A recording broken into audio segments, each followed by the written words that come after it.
Welcome back to Tyler's Retro Reviews with your host Tyler Hodder with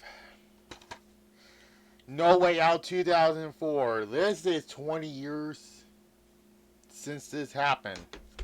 Kind of funny, I did the Rumble last month on January 25th, 3 weeks ago. I think so, yeah. And then 2 months ago or 3 months ago, my bad, was Survivor Series. I did that on the anniversary of that. So, this show is only. This show is famous for one thing only. We'll get to that at the end. But, here we go. February 15th, it was a SmackDown only event at the Cow Palace in San Francisco, California. Yeah. We all know about this event being famous for one thing. One is the go home pay per view before WrestleMania 20. Next month will be that show. I'll review that again. But the other thing was the big moment at the end, which we'll get to. But let's get to it. I'm going to talk about the moment. It's for good reasons. So we kicked off with before I get to it. We kicked off before that. For some reason, Sable and Tori Wilson says, welcome to fans to No Way Out," which was like, what the? No reason. And then we kick off with a handicap match for the WWE Tag Team Championships. Yes, you heard that correctly, a handicap match for the Tag Team Championships. With Rikishi and Sky 2 High defeats the Basham Brothers and Shaniqua, which I believe this was her last appearance in WWE. Nobody remembers her. This was a way to write her out to get a bonsai drop from freaking Rikishi. For that, I'm just giving this a 5 out of 10. You know, they won the tag titles like, what, a week before No Way Out? Because I've been watching the build towards No Way Out towards WrestleMania 20, rather. So, yeah.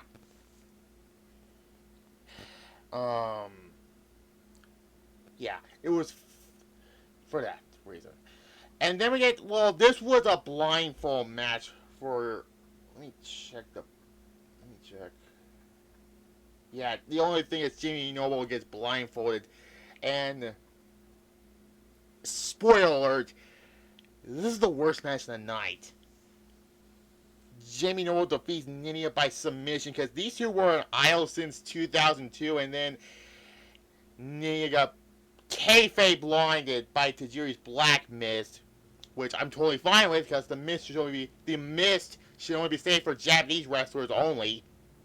There I go again, referencing a Marky D reference, but instead of Samoan drops, it's the mist. But yeah.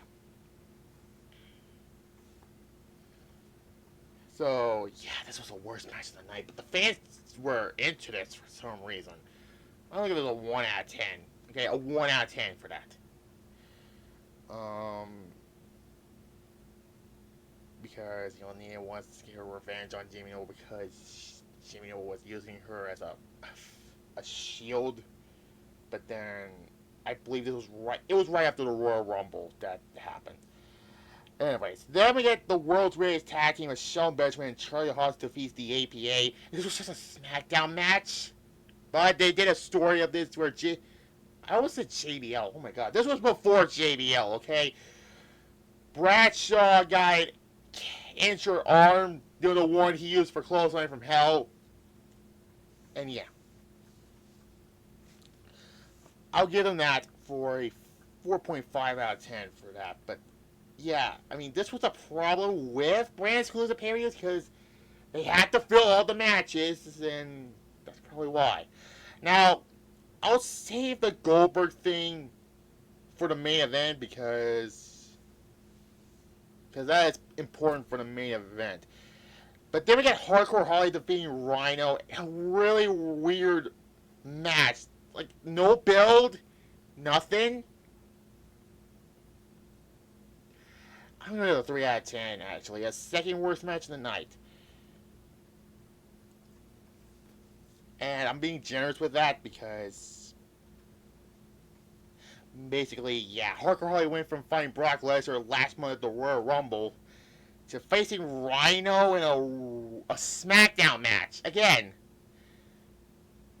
And there was also the lights went out before the next match, and during this whole build from Royal Rumble to before WrestleMania 20, Kane was getting these vignettes of Undertaker coming back for WrestleMania 20 because we all know what happened at Survivor Series with the Buried Alive match. You know. But that's going to be saved for WrestleMania 20, okay? We'll get to that. We get the next match for the Cruiserweight Championship. Chavo Guerrero defeats Rey Mysterio to win the Cruiserweight Championship. In a pretty good match. Chavo was in a feud with Eddie Guerrero from Royal Rumble, and then they did this whole thing of who took out Eddie Guerrero, which, spoiler alert, he came back for a match later on SmackDown, and Rey Mysterio claimed it was Chavo who did it because, you know, they did the story at the Rumble, but we all know, I don't know who did it, but I think my mind was Kurt Angle who did that. I don't know. But we don't know about that. It's like when, you know, who raised the briefcase at King of the Ring 99, which was Big Boss Man, but they didn't told us that. But yeah, good match. Chavo will hold it until the spring for that. But yeah. Also, Rey Mysterio sung the song from those WWE original CD album was the theme song for this pay-per-view. Okay, that's kind of weird. I give it an 8 out of 10 for that. And then we get a triple threat match to determine the number one contender for the WWE Championship at WrestleMania 20. And we all know Big Show and John Cena is playing for WrestleMania. And Kurt Angle won this triple threat match by making John Cena submit. This was before the whole Super Cena thing where he never gives up. Here, he actually tapped out to Kurt Angle in the angle lock. I mean, Kurt Angle was going to win this triple threat match, honestly, because Big Show was the United States Champion, which, if you can't you forgot, Big Show was the U.S. Champion at the time. And John Cena was not going to be the WWE Championship for 1 year, which coincidentally enough, the following year's No Way Out, he beat Kurt Angle in number one contenders match for a shot at the WWE Championship at the following year's WrestleMania. Ha! That's kind of funny, though. In this triple threat match, it was actually pretty fun. For 12 minutes, that is. I'm also giving this an 8 out of 10. So, before I talk about the main event, let's rewind back before Rhino and Hardcore Holly Goldberg comes out. This was around the time he was kayfabe suspended because reality is he was going to do some horror Christmas movie called Santa's Sleigh, which, no thank you. But the reason why he was suspended in storyline-wise because he speared Paul Heyman, the SmackDown General Manager, which Paul Heyman should not trespass Monday Night Raw for that. Also, this was the continuing the seeds for Brock Lesnar and Goldberg for WrestleMania 20. We all know about that match. I'm going to talk about it by WrestleMania 20. Where Paul Heyman comes out, he says, you better not jump the barricade. And then Brock comes out, tells Goldberg to get in the ring. They brawl for a little bit, and Goldberg jackhammers him. And then, for the second time in a row, Goldberg gets arrested. Remember the last time he was arrested? Yeah, January 4th, 1999 on Nitro. You know, the one with the whole poking thing. Oh, wait, that's the thing you're poking doing with Kevin Nash and Hogan. Jesus fucking Christ.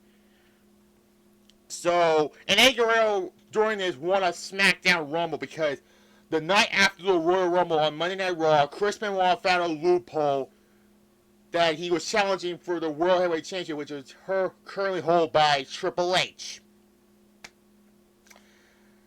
So that's the reason why this SmackDown Rumble happened. And you could tell Eddie Guerrero was going to become, at the 20 years ago, around this time period, I was, 5 years old? I really wanted Eddie Guerrero to win the WWE Championship. But even though what the angle, what they did with Brock and Goldberg to setting up the match at WrestleMania 20, and we get this, for the WWE Championship, Eddie Guerrero defeats Brock Lesnar to win the WWE Championship. A fantastic match. And Goldberg came out during this match.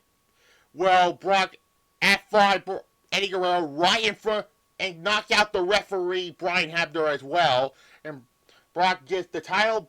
Goldberg came out of nowhere and spears Brock Lesnar, and we all know about that. And a lot of people thought the frog splash happened after the spear. No. It happened when Brock tried to F5 Eddie, and then he reversed it into a DDT. They said he hit the title, which his head was barely hit the title. Okay? And then the frog splash. And 1, 2, 3, and Eddie Guerrero wins his one and only WWE Championship. And the crowd went nuts, and I remember watching this. I went fucking nuts when he won the title. I mean, I know the Goldberg-Brock thing was basically the seeds plan for this match, but you cannot deny this was a big-time fucking moment.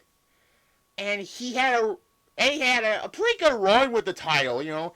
He had the match with Kurt Angle, and he had that feud with JBL made JBL a real main eventer, because, yes, JBL was around since, 1996, but it wasn't until his feud with Eddie Guerrero that made him a main eventer and a Hall of Famer also. So, this gets a 10 out of 10, and 5 points for Eddie Guerrero's big moment. Hey, coincidentally, I'm wearing this t-shirt. But this is the only thing people remember from No Way Out 4, and I understand why. Eddie Guerrero won the WWE Championship right before WrestleMania 20. Also, around the time Brock Lesnar was, I believe he was around the time he was done with WWE, because they had, and WWE realized they gotta get the title off of Brock.